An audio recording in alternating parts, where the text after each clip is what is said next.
The What to Next podcast helps you build a TBR of future favorite books. In each episode, Lori and Maine interviews authors and book influencers to recommend books they loved for you to pick up today. If you're an avid reader, always looking for your next great read, then the show. Hi, Ren. Welcome to What to Next podcast. I'm so excited to be here. So happy to have you here. Tell us a little bit about yourself. So my name is Ren, and I am an author. I've been so fortunate to have been writing fiction for young adults and children since 2011, which really taught me everything that I know about this industry. And I've just written my debut thriller for adults. And as someone who consumes so many true crime podcasts and reads so many thrillers, it was probably inevitable that I'd eventually write about a serial killer, which is what I've done.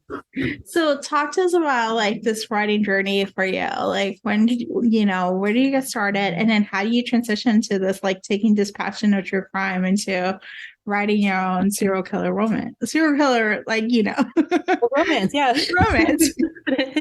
So when I read thrillers and I consume true crime, I'm always interested in the sort of lone wolf mentality of serial killers and their ability to manipulate others around them.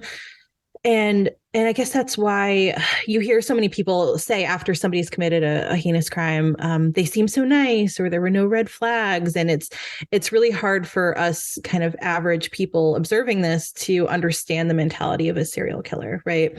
Because we all in ourselves feel some degree of connection and empathy for others.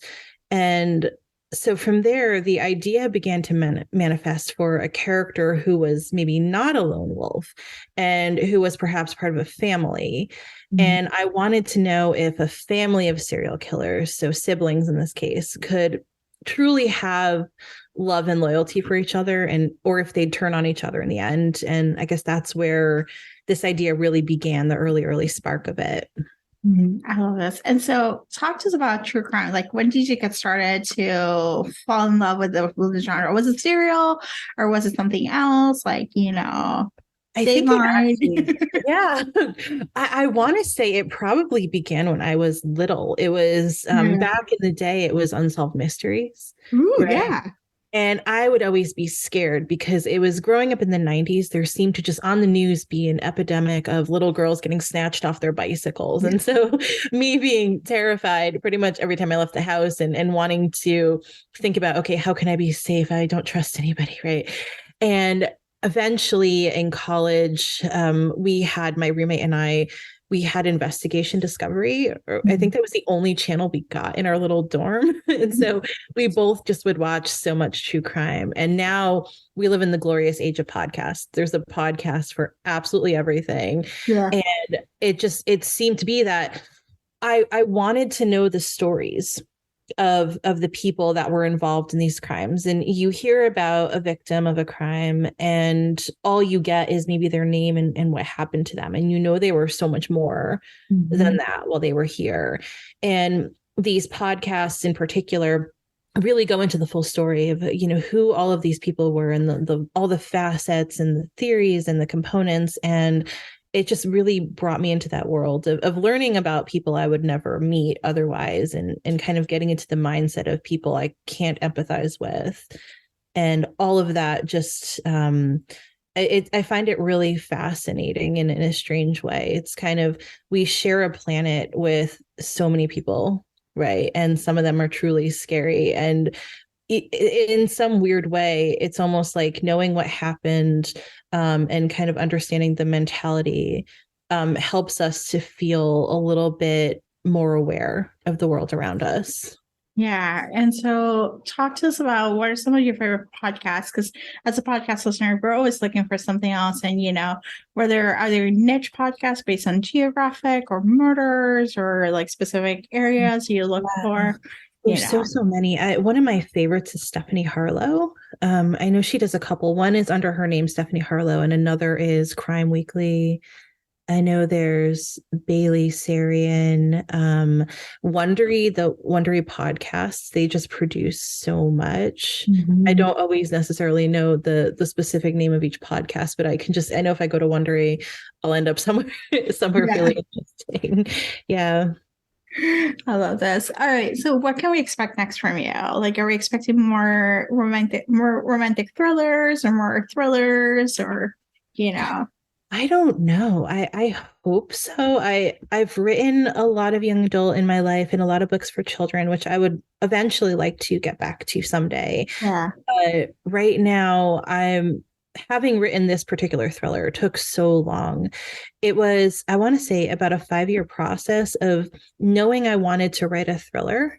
And Mhm. then there are so many different types of thriller, right? There's kind of a cop thriller, there's a really dark, gritty thriller, there's more of kind of the fun mystery solving thriller, so many different types. And I feel like in the past 5 years, I've tried all of them. And Mhm. I have a really honest and really direct agent who will say, no, this isn't working, or this isn't your voice. You're trying to do something that I don't think you're going to pull off the way you'd like to, you know? And so to eventually settle on this particular book where it's kind of a dark, but also weirdly romantic thriller was a lot of fun. And it was a journey of really finding my voice in this genre, coming from a completely different, more lighthearted world of children's fiction. And I definitely would like to play around in this area a little more and see what else I can come up with. Well, there's the world's your oyster. There's a whole world out there of like you can either go with like the circle of falling in love romance because there is a niche for that, and then there's also a niche for the husband did it, Mhm. like So I think you have a great bright future. Thank you so much. There is definitely a lot to the husband did it genre for sure. Yeah. Yeah. But I think it's everywhere. Like honestly, even like this week taking, the Alex Murdoch trial, like husband did Mhm. it. Like we Mhm. already knew that, The husband did it, but it's almost like in such a bizarre way. Yeah. Right. You watch the old Dateline episodes and you in the first 5 minutes you're thinking, okay, I know exactly what went down, but Yeah. there's an hour between now and then, so let's see what else happened. There's Yeah. always some kind of really crazy twist. Yeah. The twists and turns, and that's what makes the story so unique and so much fun. So Mhm. to watch as an escape, not for real life, but Mhm, an mhm. escape. So Absolutely. what kind of books do you tend to read? You know, I read everything. I really love young adult fantasy. I love just high fantasy in general, like the entire Game of Thrones. um, I love a good contemporary. I love romance. I love thrillers. These days, it's been a lot of thriller, and I really like the thrillers that aren't necessarily too gritty and dark. So El Casamano, for example, and the Finlay Donovan books, where they're thrillers and you know something's about to go down, but at the same time, it's this woman kind of balancing her really kind of crappy ex-husband and all the stuff he puts her through, and then kind of a new romance with somebody else, and then somebody gets killed and she just finds herself in the crosshairs. I really love a book that's not too depressing at the end of the day. Mhm. But I also really love books that reflect human nature in an interesting way, where I can look at it and say, oh, I could see this happening. This is a work of fiction, but I can see how this might go down. Yeah. And so, do you have any books to recommend our listeners to pick up? So I just finished a book. It came out a couple of years ago, but it's called People Like Her by Ellery Lloyd. And I found this really fascinating because it's about an influencer. So an Instagram influencer, and she's got sort of a mom blog, Mhm. and she just posts, she's become a brand. Mhm. And so she's posting about having a new baby and having a toddler, and everything is hashtag whatever she's selling that Yeah. week, right? Yeah. And meanwhile, there's a dual narrative where there's just some unidentified person who's watching her and doing these like it's increasingly escalating, where the family gets separated from their toddler briefly at the mall, and you find out that this woman briefly just kind of took their toddler into a random store and gave this toddler a toy, and then unharmed left her there. The parents were reunited, but you see that this woman is capable of anything.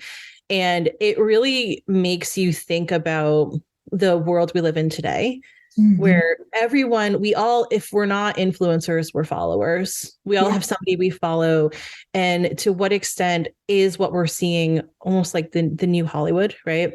Yeah. Because it used to be that we watched TV and we knew everything was fake, but now we have Instagram, and what part of that is real? And then on TikTok, right? It's so much of us being spectators in other people's Mhm. lives. And Yeah. I thought this book did a really good job of showing kind of how this can benefit somebody. This can really make, millions of people feel heard and seen and understood, and then how it can really also be damaging. Yeah. Oh, I had this book on my TBR because I have a thing for influencer, especially influencer culture, like how, it's like it's a topic of conversation and looking at fiction. So I'm definitely adding this to a TBR because it's definitely fascinating to be like a follower and like knowing like there could be a stalker around you. Mm-hmm. Stalking looks very different now that it looked like, 10 years ago or even 20 years ago. Mm-hmm. It's no more peeping Tom, we can Yeah. follow you on like all your updates and all those different things and geotagging and you're telling us every detail about your life. Even if you think you're not, you are, because Yeah. that was covered in this book too, where they never said where they lived exactly, where their kids went to daycare, but Yeah. it was not hard to find. Yeah. So Ren, tell us where we can find you online. So I am on Instagram at Lauren DeStefano, author. And I have a fan run Facebook account. I don't run myself, but Yeah. I believe it's Lauren DeStefano fan on Facebook. I love this. Thank you. Thank you, Ren, for being on the show. Of course, of course.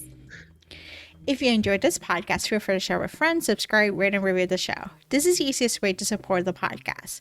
For a list of books mentioned and other romance recommendations, please visit whattoreadnextblog.com. Did you know you can purchase audiobooks directly from your favorite local bookstore? With Libro.fm, you can pick up more than 250,000 audiobooks, including bestsellers and recommendations from real booksellers. You'll get the same audiobooks at the same price as the largest audiobook company, you know the name, but you'll be part of a different story, one that supports your local community. If you're new to audiobooks, there's a perfect way to squeeze into more reading into your busy life. Listen with the free Libro.fm app while you do your chores, walk your dog, relax at home. The What to Read Next podcast has a special offer for our listeners. Get 2 audiobooks on Libro FM for the price of 1 with your first month of membership. Use code What to Read Next. This offer is only valid for new members in Canada and the US. Thank you so much for listening and have a great day.